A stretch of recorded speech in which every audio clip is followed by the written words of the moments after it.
আসুন মাদের জন্য একটা করতালি দেয়। বাবারা বোধহয় একটু মাইন্ড করছে। আসুন বাবাদের জন্য আর একটা করতালি দেয়। কাজে এই বাংলাদেশকে হৃদয়ে ধারণ করতে হবে।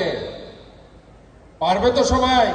একটা ছাত্র কিংবা ছাত্রী তাদের এক্সেলেন্সি শো করতে হলে অথবা তাদের ব্রিলিয়েন্ট রেজাল্ট যদি তারা পেতে চায়, শিক্ষক শিক্ষিকা অভিভাবক ছাড়া এটা কখনোই সম্ভব নয়। আজকে আমরা দেখি বাবার চাইতো মারা যে ভূমিকা রাখে একটা সন্তানকে বড় হওয়ার জন্য, এটা আসলে একটা বিশাল ব্যাপার। মারা সবসময় বাচ্চাদেরকে নিয়ে কোচিং সেন্টারে যায়, স্কুলে যায়, সব জায়গায় যায়। বাবারা তো স্বাভাবিকভাবে উপার্জন করতে চায়, তারা বিভিন্ন জায়গায় ব্যবসা বাণিজ্য চাকরি করে, কিন্তু মারা কিন্তু প্রচুর সময় দেয়। এটা আমাদের জন্য একটা বিশাল ব্যাপার। তো আজকে আমি কৃতি শিক্ষার্থীদের বলবো, আসুন মাদের জন্য একটা করতালি দেয়।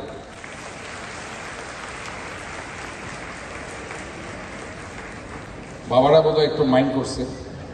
আসুন বাবাদের জন্য আর একটা করতালি দেয়। পাশাপাশি আমার শিক্ষক শিক্ষিকারা যারা এই কৃতি শিক্ষার্থী করার কারিগর, ম্যান বিহাইন্ড দ্য মেশিন। আমরা হয়তোবা মেশিনটাকে দেখছি, কিন্তু যে পিছনে যে মানুষটি বসে আছে সেটি হচ্ছে আমার টিচার্স। আসুন করতালির মধ্যে দিয়ে ওনাদেরকে আমরা অভিনন্দন জানাই। সব কিছুর শেষে হচ্ছে কি? বাংলাদেশ, যে দেশটিকে স্বাধীন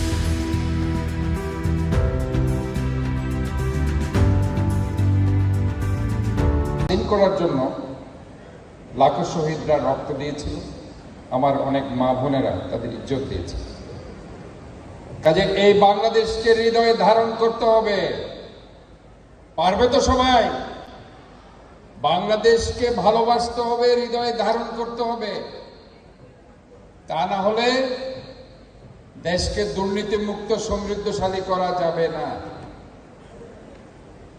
এটাই হচ্ছে মূল জায়গা। আমার সব কিছুর শেষে আমি হয়তো আজকে এখান থেকে ডাক্তার হব, ইঞ্জিনিয়ার হব, কেউ বিভাগীয় কমিশনার হবেন, কেউ এখানে চট্টগ্রাম সিটি কর্পোরেশনের প্রধান শিক্ষা কর্মকর্তা হবেন, কেউ হয়তোবা নির্বাহী কর্মকর্তা হবেন, কেউ ব্যারিস্টার হবেন, কেউ আর অনেক কিছু হবেন, হয়তোবা কেউ সংসদ সদস্য, কেউ বাংলাদেশের রাষ্ট্রপতি, কেউ প্রধানমন্ত্রী, কেউ আমার মতো মেয়র। কিন্তু দিন শেষে কি হতে হবে? ভালো মানুষ হতে হবে, তাই না? এখন আমি ডাক্তার হয়েছি, আমার কাছে একজন গরিব রোগী আসলে চিকিৎসা নিতে, আমি যদি তাকে বিনামূল্যে চিকিৎসা দিতে না পারি, আমার এই শিক্ষার কোনো দাম থাকলো? দাম থাকবে না। কাজে এই জিনিসটা আমাদেরকে মনে রাখতে হবে। মানুষ মানুষের জন্য। আমি যত শিক্ষায় শিক্ষিত হই না কেন, দিন শেষে মানুষের প্রতি ভালোবাসা দেখাতে হবে, আত্মমানবতার সেবায় নিজকে নিয়ে যেতে করতে হবে। তখনই আত্মতৃপ্তি আসবে।